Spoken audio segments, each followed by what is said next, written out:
there's seemingly no cost benefit anymore to privatizing waste collection, because that seems to have eliminated itself in the course of time, which we all suspected that would happen. I think the difference here, and Councillor Cole brought it up, this is an important job, and the compensation to the workers was always a major factor. Yes, it's the fair wage policy that applies, but that doesn't necessarily qualify them for the same level of benefits and support that you get when you're a City of Toronto employee. And given just how challenging a job this is on both the physical body and the mental toll it takes, I think on the back of one of those trucks during the winter months for the long shifts, I think it's only fair that we compensate those workers appropriately. But what I wanted to get to is our value for money piece around service.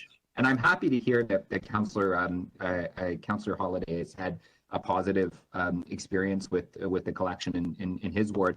It's all mixed trucks. Those streets that Councillor Cole was mentioning are all in my ward.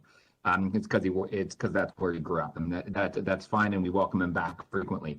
But it's all mixed trucks. And here's the thing. This is why it's getting contaminated.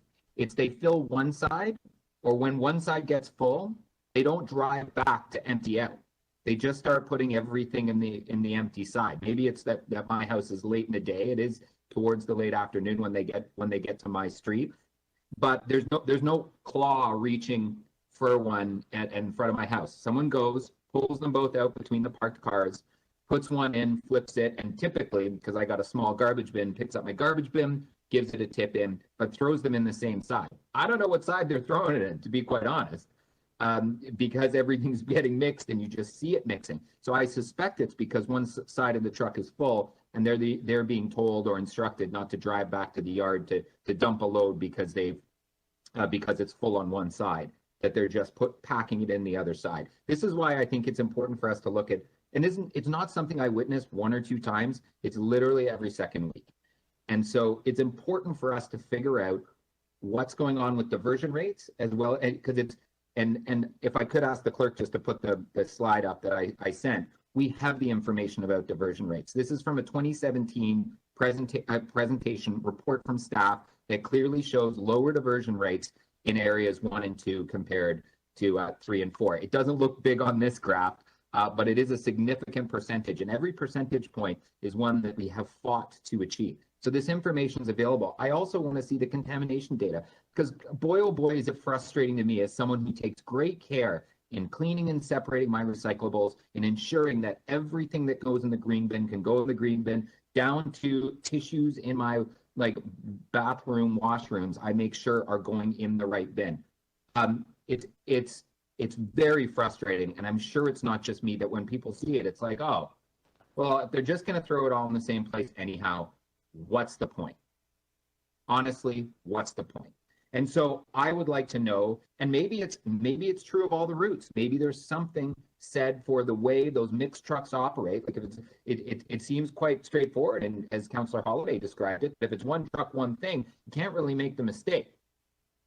But in the situation with a mixed truck, if you have a full garbage hopper and an empty compost side, or vice versa with recycling, why would, you're going to drive all the way back to the yard, drop it, and then come back? That's not the way it practically happens. We have one truck go by and that's it, unless there's a truck for large things and whatever.